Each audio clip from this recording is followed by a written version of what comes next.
So, hello mga chingu! Panibagong video na naman tayo for today. Dahil sa sobrang busy nga guys, ngayon lang ako sinipag mag-edit. Alam niyo, sa totoo lang, sobrang hirap talaga mag-edit. Totoo talaga. Kaya itong cellphone ko, pangalawang cellphone ko na to, punong-puno na talaga ng mga videos and photos. Kaya ito, dahil sinipag ako, nag-video-video na ako. So, ngayong araw na to guys, ay pumunta nga kami dito sa Ayala Malls, Manila Bay. Siyempre, di ba? Kitang-kita nyo na yung makulit na bata na yan. Talagang naghakuan na naman ng laruan. Daig pa, may trabaho guys. Siyempre, pagkatapos nga namin bumili at kami ay magdi-dinner naman dito sa Genki Sushi. Dahil nga sobrang tagal na namin hindi nakapunta dito, kaya dito naman namin napili na kumain ngayon dinner. At syempre, hindi naman talaga nagkakamali. Talaga namang ang sarap-sarap pa rin ng food nila dito.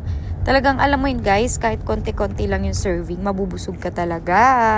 At nakakatuwa pa nga yung presentation nila, no? Para ka lang naglalaro dyan.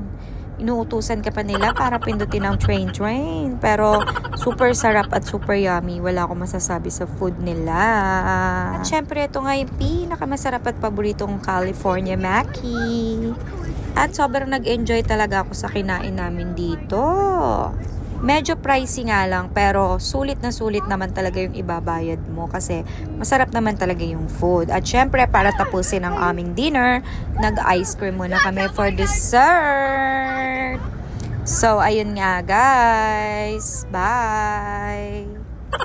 At sobrang sarap talaga ng kanilang ice cream dito, right, Aru? At syempre, pagkatapos nga ng dessert, ihirit pa tayo dyan ng isa pa. Tingnan mo naman yung serving ng chicken nila. Sobrang laki, guys. At sobrang sarap. At sobrang nakaka-enjoy nga kumain dito. Bukod sa magbabait yung mga staff nila dito, sobrang accommodating din talaga sila.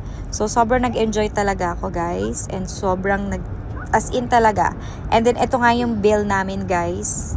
2,450.89 pesos. Nakakaloka. Pero okay lang. Super sulit at nabusog naman mga kasama ko. Bye!